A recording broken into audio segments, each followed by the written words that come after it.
The attic was a relic of bygone years, an endless collection of dust-covered memories. Among the clutter, something gleamed under the dim light filtering through a small window, a jewelry box, forgotten yet oddly beckoning me. Its intricate design was familiar, reminiscent of my mother's delicate tastes. Yet, the lock, once polished and bright, was now a faint echo of its former glory. There was something undeniably magnetic about it. Curiosity ignited within me, a flame I couldn't extinguish. As soon as I twisted the small key inside the lock, the box creaked open with a groan of memories yearning to escape. Inside, a jumble of trinkets glistened. But what caught my attention was a faded envelope, its paper yellowed with time. My hands trembled as I tore it open, revealing a letter written in my mother's elegant handwriting. "My dearest Sarah," it began, every word dripping with urgency from the past. The narrative unfolded like a dark fairy tale, a tale not of princesses and castles, but of secrets and silence. The letter spoke of a truth long buried, that my daughter, my light and joy, was not biologically mine. The room swirled around me. How could this be? The daughter I had raised, loved, and cherished was woven into my very being. Yet, here was evidence of a different story, one meticulously hidden. Driven by equal parts disbelief and desperation, I took the letter downstairs, my husband David's image sharpening through the fog of confusion. When confronted, his face was a canvas of emotions, shock, then a flicker of guilt that morphed into a mask of weary acceptance. "I never wanted you to find out this way," David admitted, his voice a tremor of vulnerability. "Your mother, we thought it best." Fury and sadness tangled in my throat. Best for whom? I demanded, my faith in my marriage eroding with each word. David's confession poured out like a dam broken, revealing a secret they'd all conspired to keep. Our daughter's true mother was a close family friend who had passed away shortly after childbirth, leaving us to raise her as our own. The adoption had been clandestine, a pledge to safeguard her legacy. "Sarah," David pleaded, reaching for me. "Nothing changes the love we have for her." But everything was different now. Love felt like a fragile thread, one I feared might snap. Anguish turned to resolve. I needed answers, needed to know who else had orchestrated this tapestry of lies. Thus, began my journey, a quest to unravel a narrative woven long before I ever suspected. I spoke with relatives who wore masks of shock and neighbors who whispered stories half remembered. Every conversation felt like peeling away a layer of my own skin. One evening, seated alone in the quietude of my bedroom, I examined the bond between heart and lineage. Could love transcend the broken branches of a family tree? The warmth of my daughter's laughter echoed in my mind, a balm to my aching heart. Determined to protect her from the tidal wave of truth, I resolved to confront the past head-on. The strength of my love would be my armor, and justice, my sword. As the shadows of betrayal loomed, I steeled myself for the battles yet to come, ready to reclaim my family's narrative and rewrite it with unyielding honesty. The next morning brought no clarity, only a persistent heaviness that clung to my very being.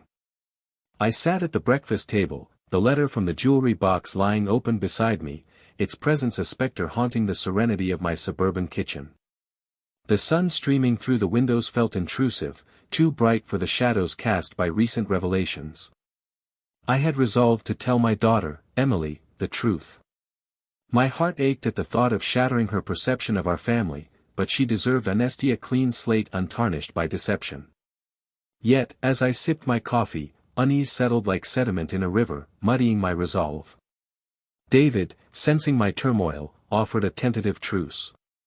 "Sarah, maybe we should wait. Consider everything before we act." My response was a hard, steely gaze.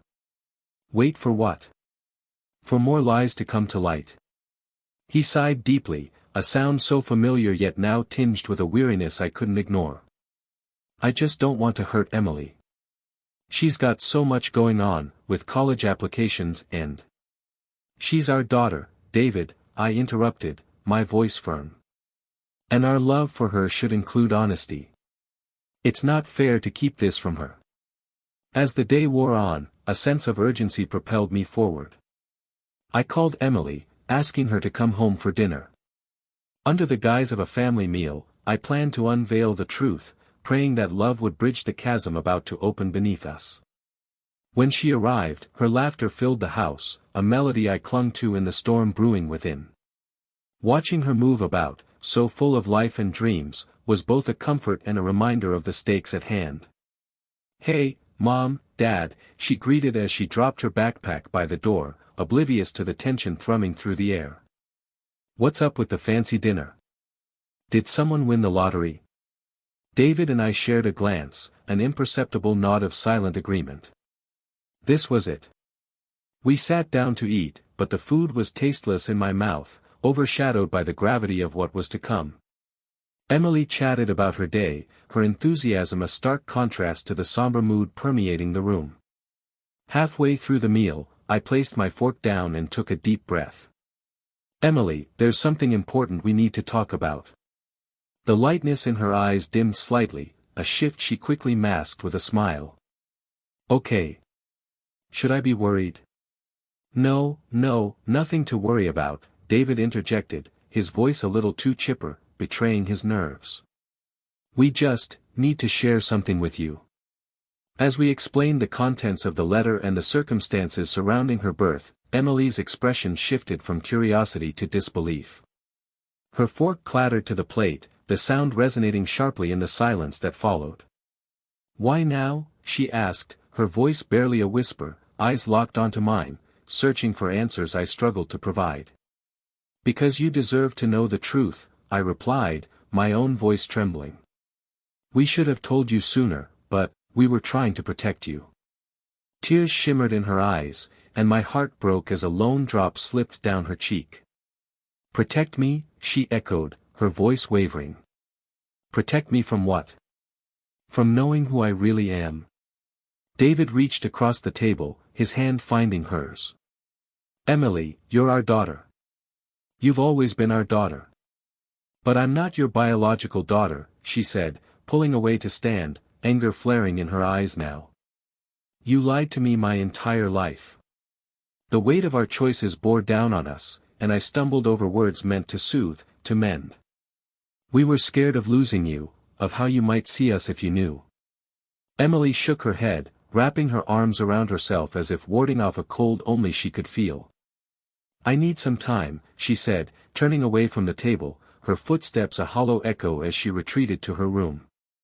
David and I sat in the aftermath, the silence thick with regret and the echoes of unspoken fears. The dinner table, once a sanctuary of family unity, now felt like a battlefield littered with the remnants of our fractured trust. In the days that followed, Emily sought solace in the sanctuary of her friends, avoiding the home that had become a stranger to her. I learned of her movements through careful inquiries, each report a bittersweet relief that she was safe but distant.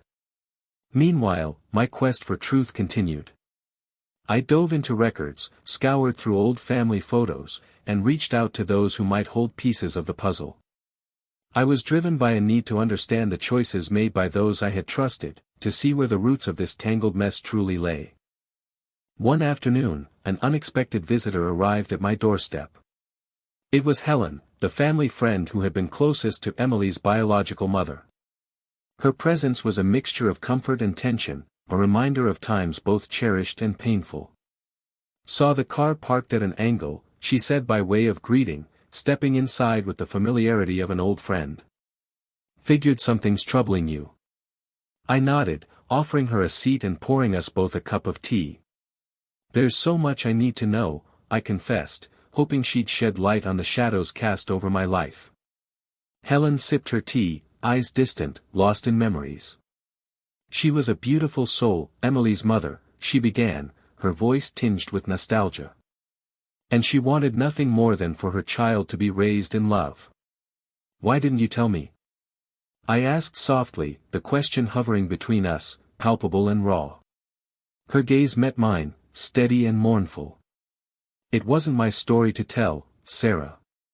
And maybe I thought you'd live a happier life not knowing." We talked for hours, her words weaving a tapestry of truths shared and withheld, of intentions both noble and flawed. It was a bomb and a rupture, each revelation a step further into the past's labyrinth. As Helen left, the weight of her words lingered, intertwining with my resolve. The path was clearer now. I had to face the truth, lay it bare for my daughter and my family to see, and hope that we could emerge from it stronger, woven tighter by the honesty of our imperfections. Evening descended gently, wrapping the world in twilight. I stood in Emily's room, touching the belongings that spoke of her life, of our life together. My fingers brushed across trophies, photos, and books, each a testament to the bond we had forged.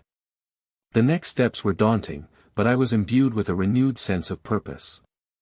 My love for Emily was unshakable, a beacon that would guide us through the storm. I knew the battle for reconciliation had only just begun, and the scars of deception would take time to heal.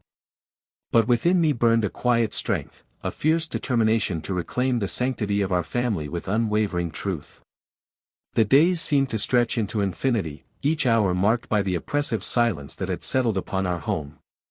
Emily's absence was a palpable void, a reminder of the chasm that now existed between us.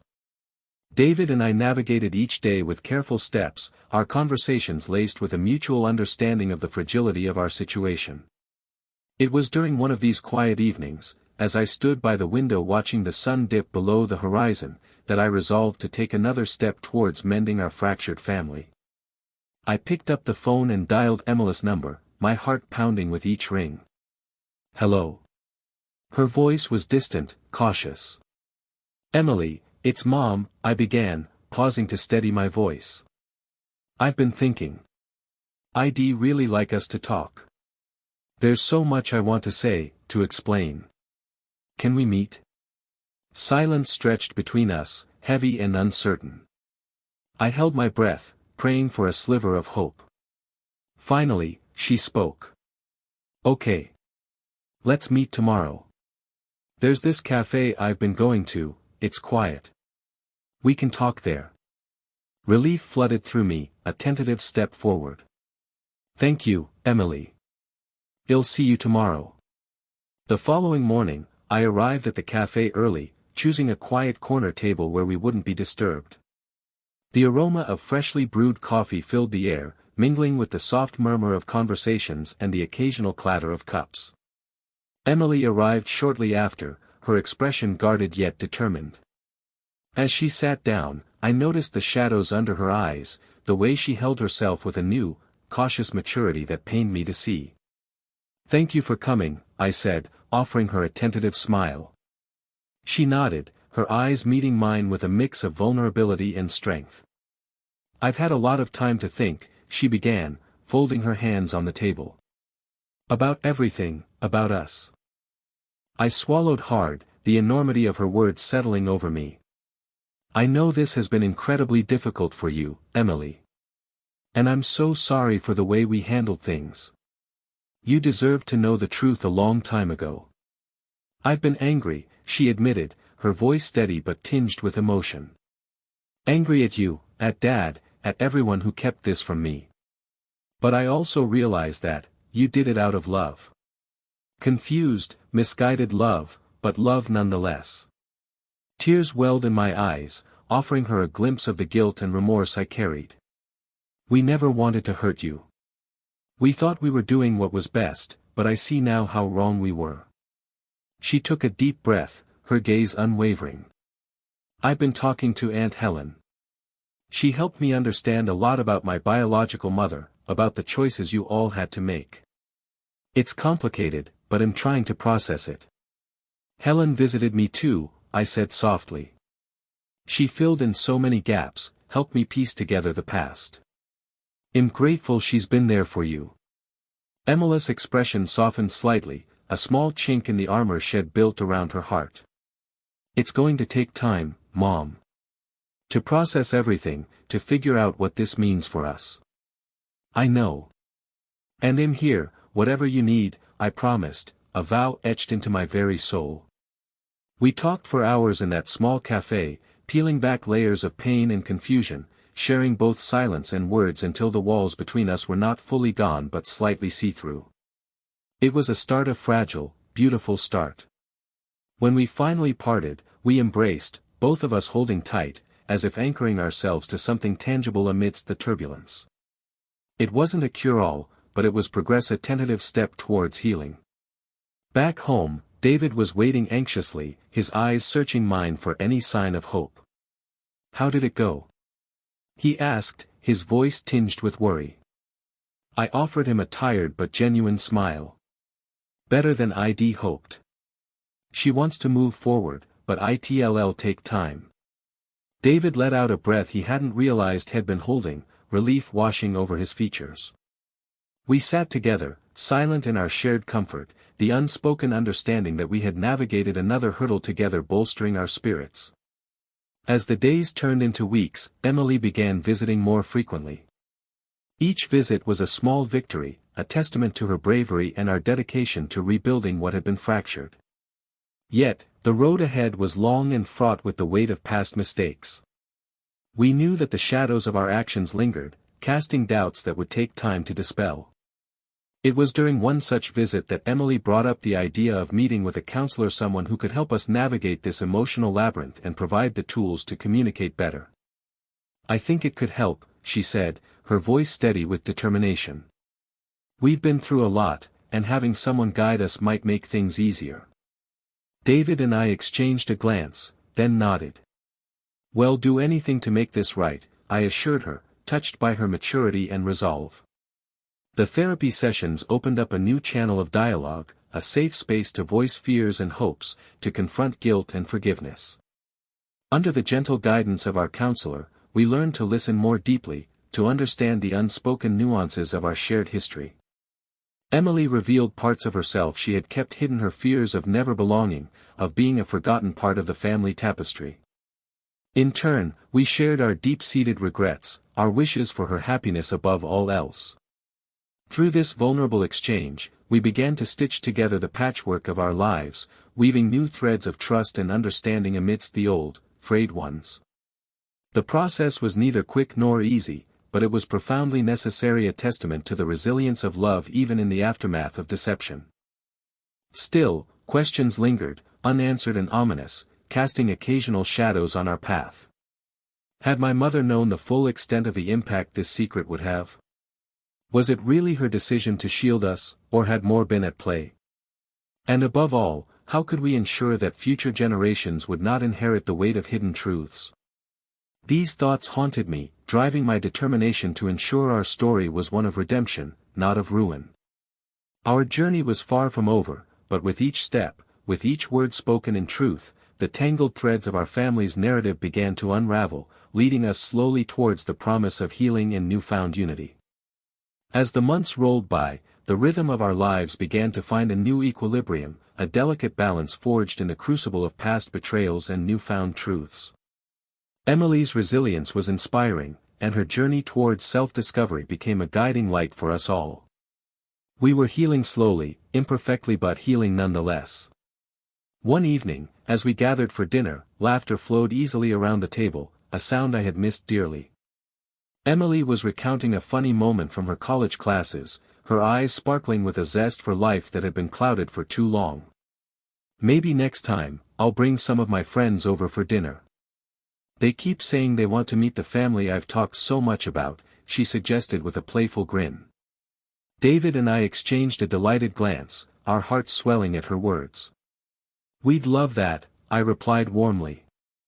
"Our door's always open." This newfound openness was a testament to the work we put into rebuilding our relationships. The therapy sessions had been transformative, teaching us to communicate with authenticity and vulnerability.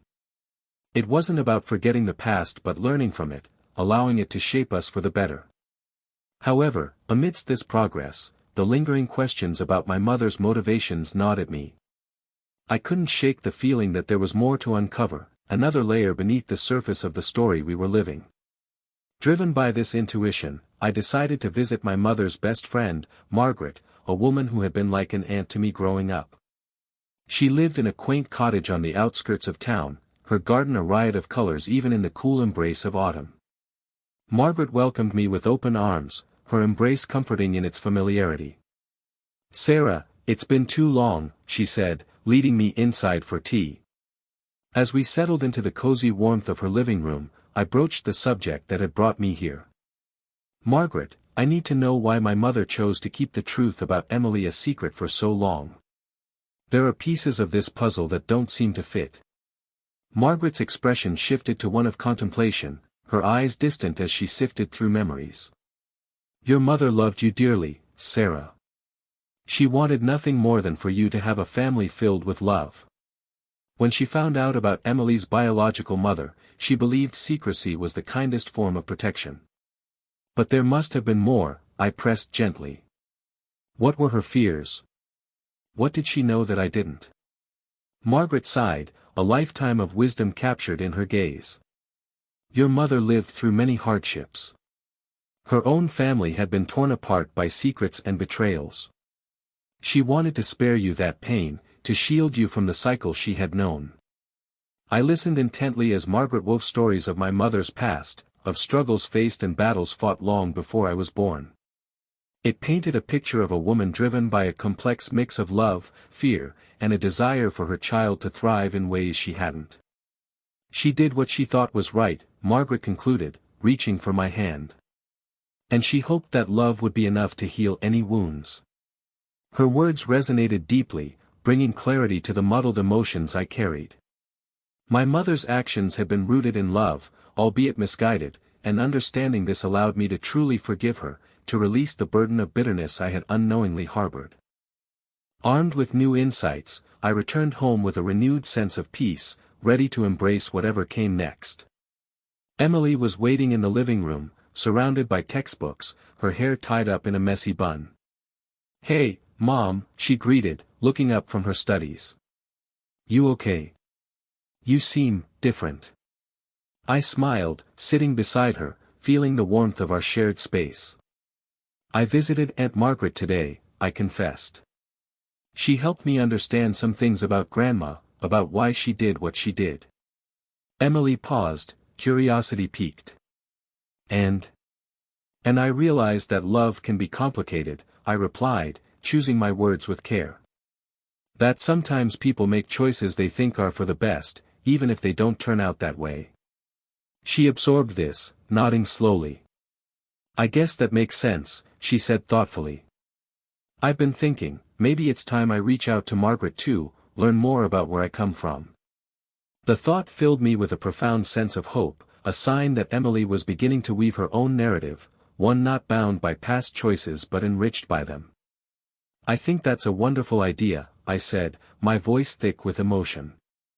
That weekend, Emily and I visited the family graveyard, a place we hadn't been since the dust of revelation had settled over our lives. Together, we stood before my mother's gravestone, the autumn leaves whispering around us. "Hey, Grandma," Emily said softly, her voice carried by the gentle breeze. "I wish I'd known you better. But I hope you're proud of us, of how we're figuring things out." I placed a hand on Emily's shoulder, feeling the strength that came with closing cycles and making peace with the past. "We've come a long way, haven't we?" I murmured, my heart full of gratitude and love. Emily nodded, a small smile playing on her lips. "Yeah, we have." In that moment, among the quiet graves and the fading light of day, the weight of past secrets lifted, setting us free. We knew that challenges would arise, that life would continue to test us, but our foundation was now one of truth and resilience. As we left the graveyard hand in hand, the horizon stretched before us, vast and open, a canvas for the future we would paint together. Our journey had been long and fraught with heartache, but it had led us here to a place where love could thrive, unburdened by deception, and where the bonds of family, though tested, had emerged stronger and more enduring than before.